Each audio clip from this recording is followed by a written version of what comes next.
Good morning, it's Michael with NCY Store, and we got it dialed in now, the carburetor. What you want to do is make sure you hear it when you first start it. It's going to have a raving noise, and then it's going to come back down to a low, sort of a calm voice, a calm noise. So I'm going to go ahead and start the bike up for you. It's been warmed up a little bit prior, but I just want to see that. You hear that sound? It's not like a putt-putt noise, and it's not like a high RPM noise, so that's when you get it dialed in. You can actually mark it. I started marking it too. I mean, if this really matters, you're going to do quite a bit of turn, but just kind of give you an idea where this one should be referencing from. And that's actually my idle screw there I marked, and my idle mixture screw here. I also marked it too with a black marker. You can see there. I try to get the little pin of that tip in there. So that's ideally where you want it at. So you can see how it starts up. And when you first do it, you won't be able to notice it right away. You almost have to wait for about maybe like less than a minute or so. You'll see the engine rave up, and all of a sudden it just drop calmly back, and that's where you really hit your mark. So when you turn it, don't expect it to actually get that calm initial voice. Just give it some time, maybe about 20-30 seconds, and then it should start dropping down to as low, once it's tuned in. Now what we're going to do is we're going to try to troubleshoot why our RPM gauge here is not working. And we're going to also test out some of the HID lights, well, not HID, but the other high-end with the fan built into the LED light setup that we got here. So these are one of them here. This one should be pretty simple to test out. We just plug these 3 wires. And then this one here is going to be a little bit difficult because I don't know what these 3 prongs are with the amplifier, but we'll figure it out. I'm assuming the middle one might be ground, this is high and low. So we'll try to tap it into it like this we did this one. This is for the Hero one. And in the meantime, also we got our little I don't know what you call them, brake struts out. I took them off because I was trying to get an idea where we're going to mount it at to support this, because our Gibby case is very high. So I'm thinking we're probably going to tap it to the last hole to give it a little bit more support, because if you look at the center one, it's already been supported over here. So the more we extend outward, because our Gibby case is riding almost a good, probably I'd say about 4 inches outward, a little bit more. And there's nothing really supporting it over here. So I'm going to go ahead and put that strut bar. It's not a shock built in or anything, which we don't need, because this is supposed to be stabilized with the frame. It's supposed to be stationed. So we're going to go ahead and put the strut bar right here, which I'll show you. And I got 2 versions to share with you. Let me go and shut off the engine for right now. That way you can hear me better. Okay, I got 2 strut bars to show you here. Okay, we got this one, which comes with its own screw pack. Okay, this is the $16 one here. Unfortunately, the $16 one says it goes from 8 to 11 inches, and it's not usable 11 inches. It's actually, they're counting even all the end of the thread, the last bit of the thread. So that's not a good 11 inches, and we need about 11 inches here. So you can see here, this is what it comes with. It's a little much thinner than the $60 one, which is right there. But you can see if I can get it out of the bag. It comes with 2 pairs. I mean, it comes with a set. It comes with 2 pieces. You see here, it comes with a bolt. One good thing is you can actually take this off and screw from inward. So that's kind of nice. It comes with a little plastic cover. Sometimes you can get in carbon fiber or red or blue or white, or even just keep it chrome. But the only thing about it, how it extends there, I'm going to show you. How it doesn't extend far enough, unfortunately. There you go. So you kind of unlatch it for here from one end, or however you want to do it. Twist it outward. Let's see if I can get a hold of it. There we go. I'm going to extend as far as I can.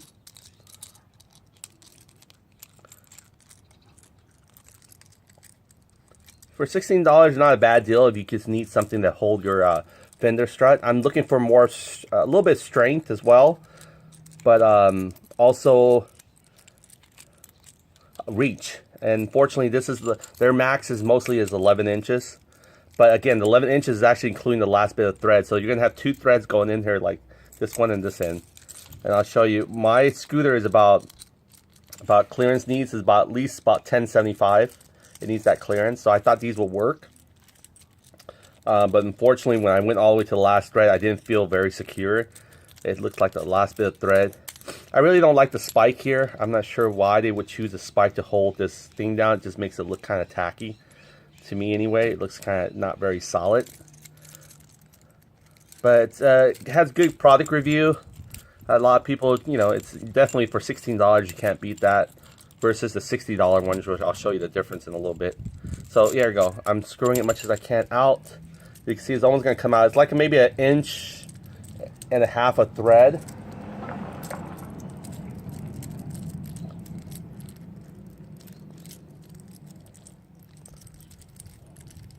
Maybe not even that. Maybe 1.25 inches perhaps. Yeah, it looks like about 1.5 inches. Okay, so there we go. I don't want to get all the way out, but I'll show you what it looks. See, we're almost at the end of it already. See, that's it. So that's it. That's how much thread you have, and you have the other ones on the other side as well. So let me go ahead and unscrew that as well. I'm going to extend it to its maximum length, and then we're going to see if we can fit it in there securely.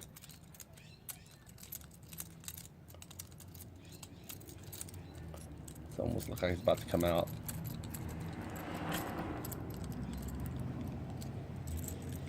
There we go. Put that back in. Okay, so I got about a good millimeter in there. I at least want 1 centimeter in there. It's a little bit more stability, you know. So I'll do that to the other end as well. And you can take this cover out. You can see how it looks like.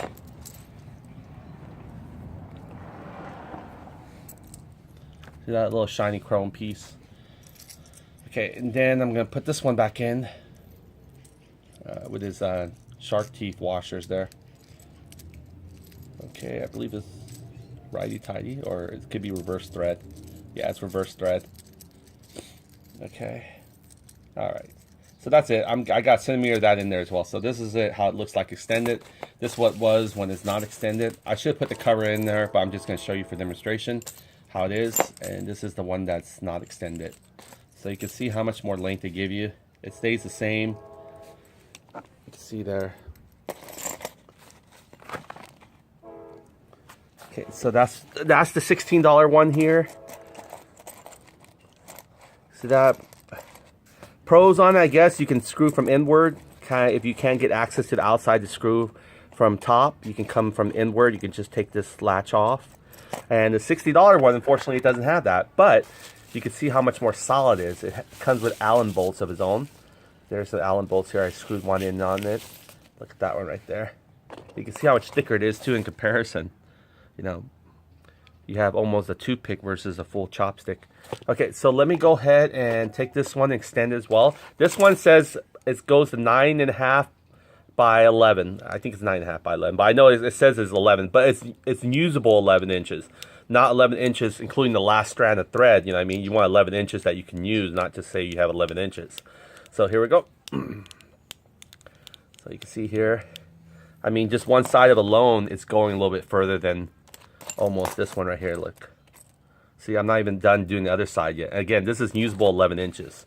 Then this is what they advertise as 11 inches. Reverse thread also. Go. Oh, this side isn't. It seems like lefty-loosey still. Okay. There we go. And then we're going to put the final placement test. Okay. I think this comes out a good, about the same 1.5 inches. But you can see here the middle bar is a little bit longer. And it feels really nice. It's like a solid aluminum piece. Just feels solid. I'm going to take one off all the way out. That way you can see inside of it. Okay, it's almost coming off. There we go. You see? Oh, can't get it lighter, sorry. Yeah, but it's looks like it's plugged in there. There's still like some solid piece in there, I believe. Not just from the threads. I think there's actually a solid piece they made in there. So it's a little bit more heavier duty. Doesn't just pinch and crunch here. Okay, so that's how it is right there. I'll put it back in.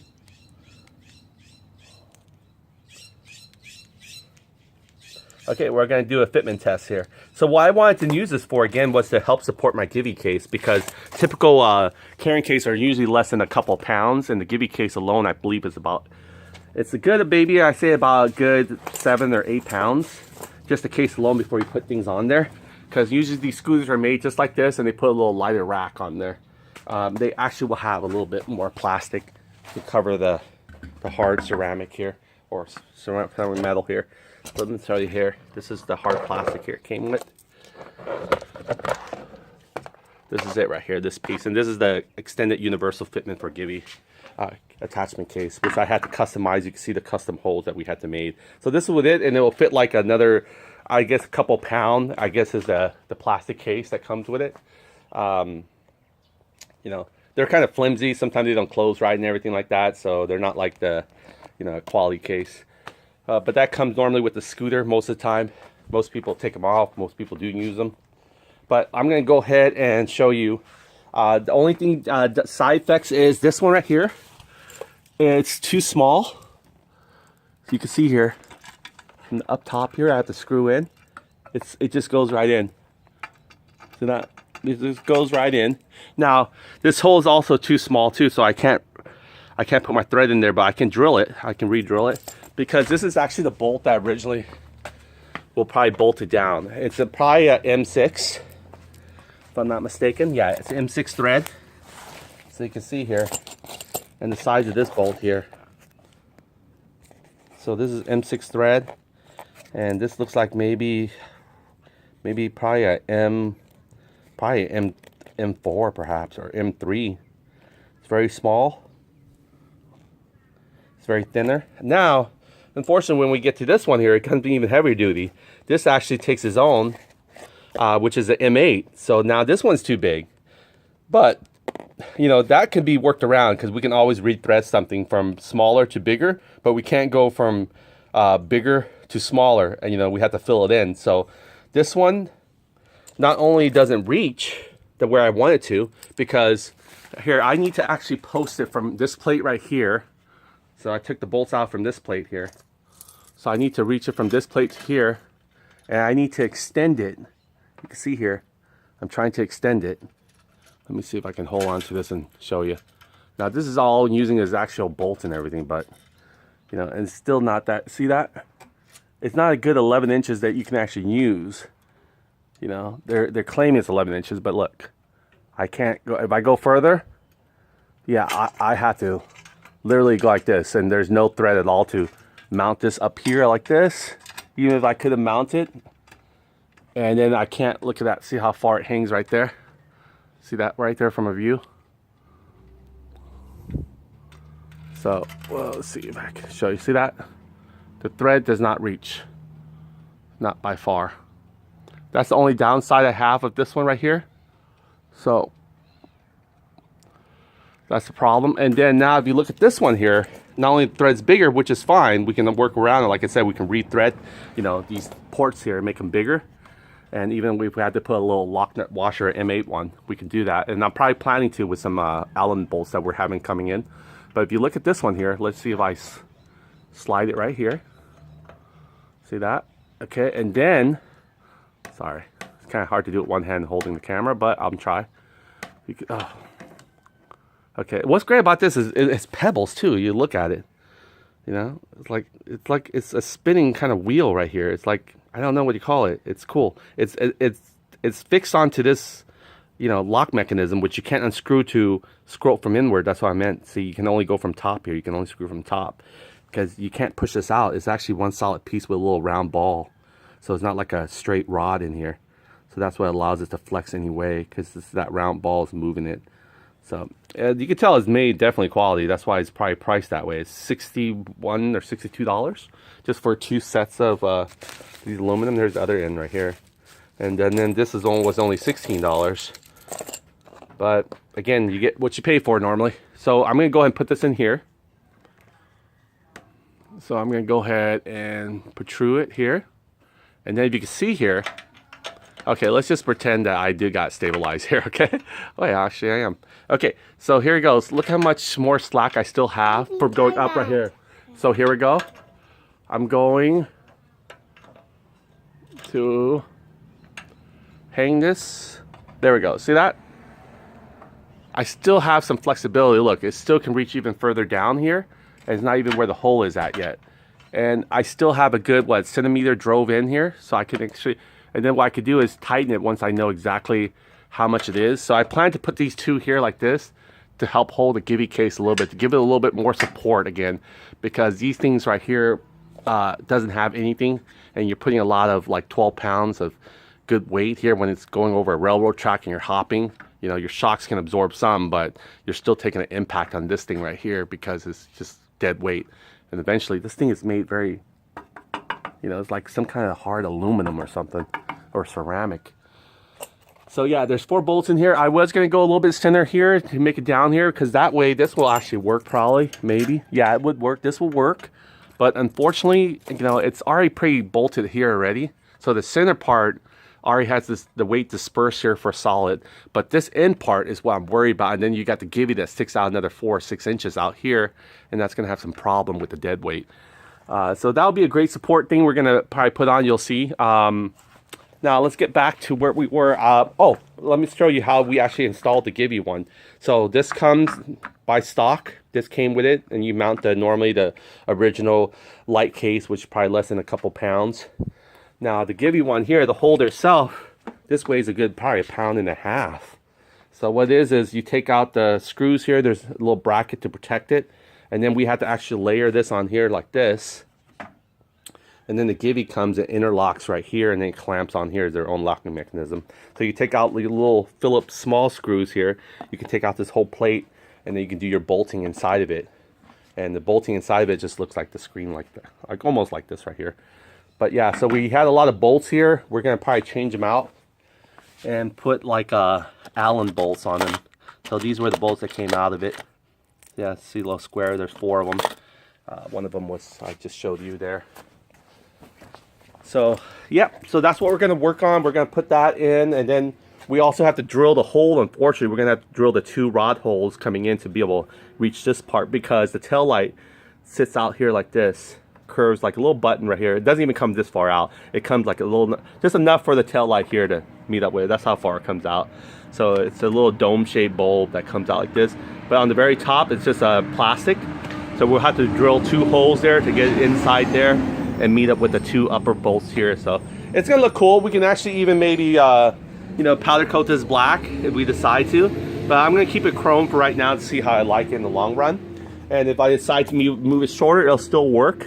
I can move it to the second bracket here too, but we'll see. But if I do have to do that, I definitely have to upgrade all the threads, meaning I have to take out these little 6mm ones and add the 8mm threads, which, you know, will lessen this part right here. You can see here it's fixed there, but there is room. I'll probably keep these 6mm because I'm only working with these 2. So I'm probably going to rethread this and make it a 8mm thread instead of M6, and make it an M8. So that won't be taken care of. And then this is the other bracket here that was holding the plate here. Sorry, this way. So this one's coming in. Again, this is also an M6. So I need this to rethread this and make it an M8, so we can fit the bottom of that brace onto here as well. So that's going to be mounted here. It goes from underneath like this. So I'll have to rethread it, and then this screw, these 2 right here, screws in right there. That's to hold the back tail light flap. I have to have it right now tie strap because I have my wiring here. I don't want it to yank off. So that's what we're going to probably work on as soon as we get our Allen bolt kits coming in. I want to replace a lot of these hex bolts with Allen bolts just to make it look a little nicer. Maybe I'll even replace these. We'll see. But in the meantime, let's go ahead and troubleshoot why our RPM gauge is not working. I was told maybe it just got stuck. Sometimes it pins. Not sure how we can give it a shake, but let's see. See if I can tap it. Hello? Anyone there? Okay.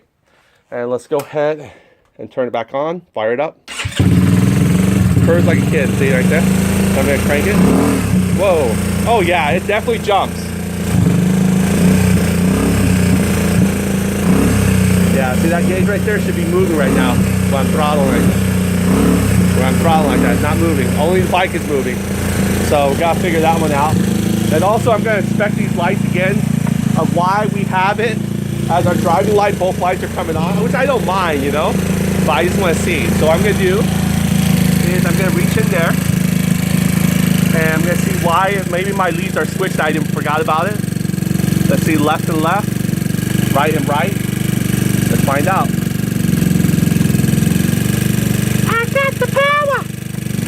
Oh wow! You feel like that movie Stark when you see all this. You see how the engine comes to a little subtle on its own? That's what you want. You want it to rev up high when it first starts, and then all of a sudden falls back down, but not to the point where it dies. Just to make sure your fuel lines and everything will turn on, okay? Or else it will die. All right, so here we go.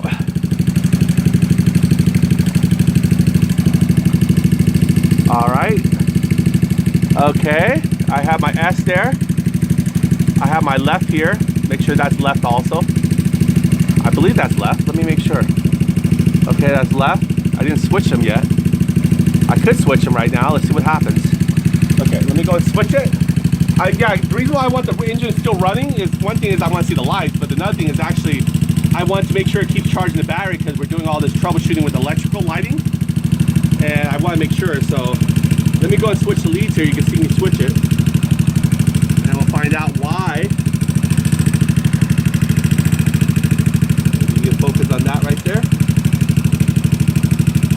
Okay, what I'm going to do is then pull out the R. And when I pull out the R, let's see what happens.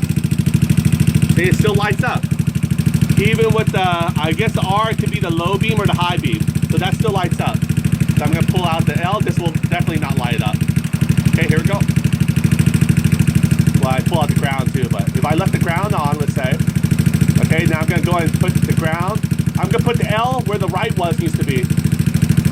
There you go. I swapped them. So by me swapping them, I only have one light running light now, okay? So there it goes. Now, I'm not even sure if I need the R, but I'll leave this load off right now. But let's go and test this out. Let's see if the other lights here, that's not lighting up right now. Probably, hopefully you can tell. It's not lighting up right now. Only one side lights up. And that's probably what it should be when it's a running light. You only want one side to light up. Now, when it's high beam, you want both sides to light up because you're trying to use the maximum. So what I'm going to do is toggle my high beam right now. And let's see what happens, okay? Oh, I turned it off. Okay, I'm toggling high beam. You can see me here, I'm toggling it. You can tell by the lights here. All right, I'll leave it on. Let's see, I'm gonna leave it on. Okay, now it stays on. And let's go and connect the R wire and see if that actually is the one that makes it, both lights will light up. Oh, right now when I put the high beam on, guess what? None of the lights light up. So let's see what's going on. It's not a big deal to have two lights on. You know, most of the time, it's not going to be that bright with these LED bulbs to get the high beam effect. But we just want to see if we can make it work where we want it to work. Okay, so when we're driving normally, we want the lights to just, you know, come on only one side, you know. We want to save our LEDs that way. Okay, so none of the lights are lighting up, right? And that's what the high beam triggered. So what I'm going to do now is connect the R one and see what happens. Let me put the ground first. Okay, there we go. Oh, look at that. Both lights up on the high beam. And with the R and the L swamped together.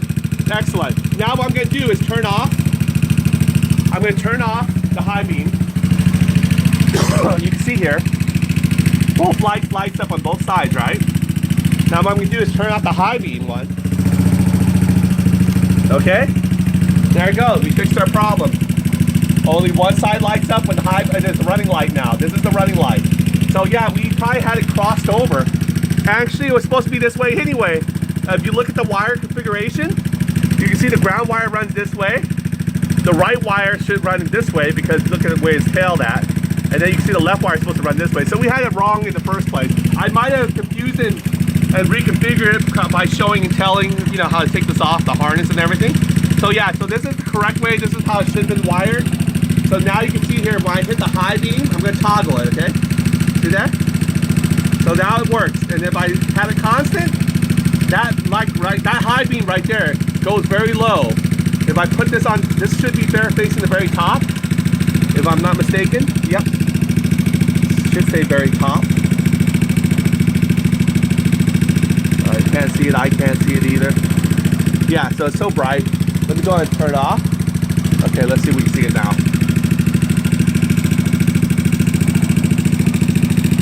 Super bright reflecting.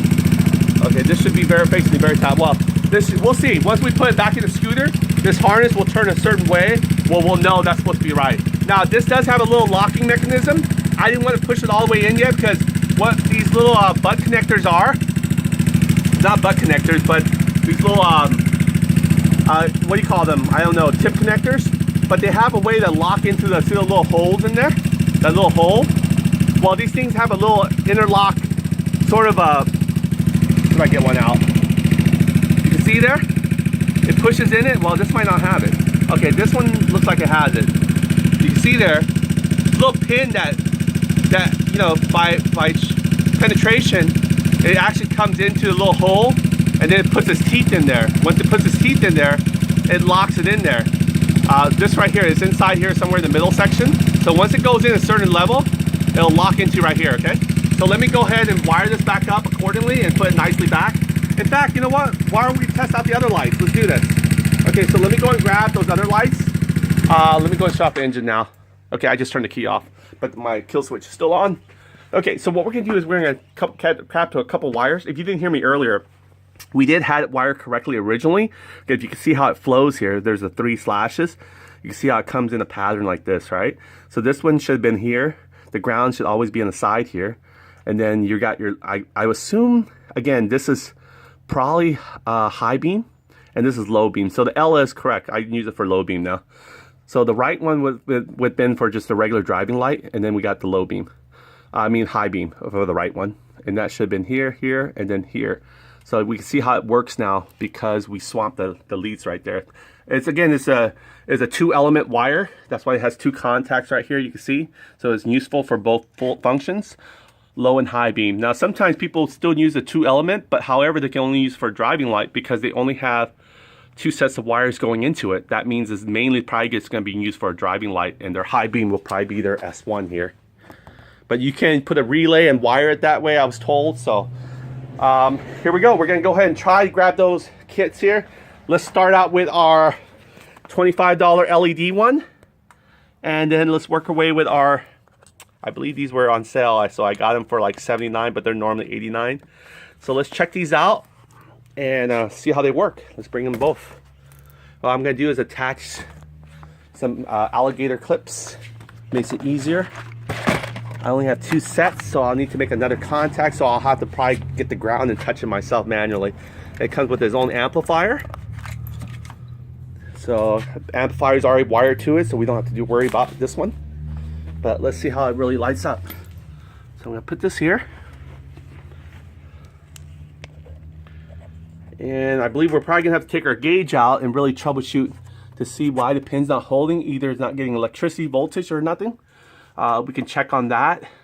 I don't know how it really reads the RPM. I know the odometer reading has a cable here that spins this right here, and it picks up on how many mileage you travel by the way this front wheel rotates. And then this counts it, and then it brings it up to odometer reading right there. And it tells you, you know, the odometer reading right there, the numbers. It tells you how many mileage you have used your car. And if you want to see my mileage here, the scooter, I got it when about 500 miles, and this is a 2013 Zenith model. And I bought it almost just a year ago at 500 miles only. So you can see here, I put a good 1,100, I mean, more than 1,100. I put 3,100 miles easily on this scooter before the belt broke. The belt usually breaks around 3,000 miles, a cheap one. A good one might last you a little bit longer, but just the same, you want to inspect your belt. I'm probably going to take the CVT cover off. That way when we tune it, it will be much more easier to actually change the roller weights. And, you know, we probably won't do the compression springs just yet, but we can at least play with the roller weights, because I feel like I can still feel the scooter trying to take off, but it seems like the roller weights are not doing its part. Okay, so let's check this out. What we're going to do. Okay, I'm going to take this and I'm going to wire it. I don't even know. I could probably just maybe shove it into those outlets. We'll see. All right, but just see how this one is? It's already in the lock. That's what I was afraid of. So you can tell how hard it is to yank it, because that's why I didn't want to face the L this way, because I knew that was the way to actually interlock it. So you have to almost jerk it off somehow, but just be really careful. See that little pin here? It latches onto that little hole and it locks it in. So it keeps it securely from falling loose and vibration, of course. So what I'm gonna do is just try to give it a good yank out. Fiddle around with it and yank it out. You don't want to just completely yank it out. Okay, so let's see if you can see it. Sorry, let me see if I can bring it a little bit closer somehow. I think I can. I love this little tripod here. You can flex it anywhere you want to go. It's not like one of those nice stationary big ones. So it's so much easier just to work with this one. Okay, I'll put this anchor down somewhere. Gotta feel where. Okay, make sure it's twisted all the way. It's gotta hug the brace here a little bit so you might see the brace. Alright, so there we go. Much better. Okay, so what I'm gonna do is try to grab this guy out of here. Might have to push down on him a little bit. There we go. You push down on it a little bit and slide out like that. That's the way you could do it. Okay, now we're getting ready to test out this other new light bulb. Okay, so I'm taking the whole base out. Again, this is a BA20D base. So this is normally the base here from a typical Chinese scooter. So I got that out. Now I'm going to install this new one with this little built-in amplifier here. Looks like a little, I don't know, a micro mouse for like a laptop or something. But it's cool. Here it is, what it says here, the voltage. Alright, let's see it. That's how it looks like. Has like a one LED, big LED. Almost like a tri of the same LED setup.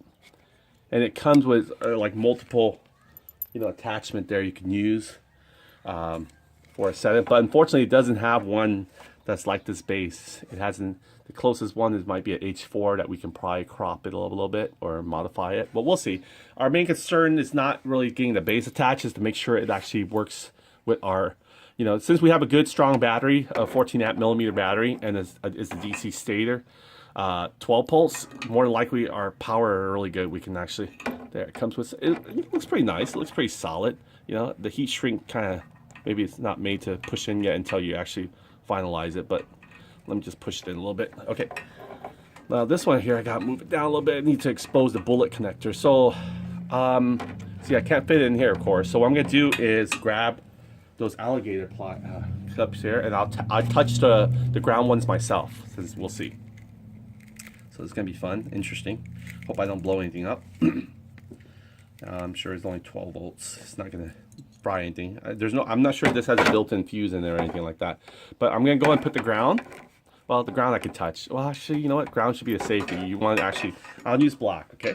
I'll use black to make sure. Okay, so I'm gonna tap the ground here. See if I can get a good connection, maybe even inside the bullet. There we go.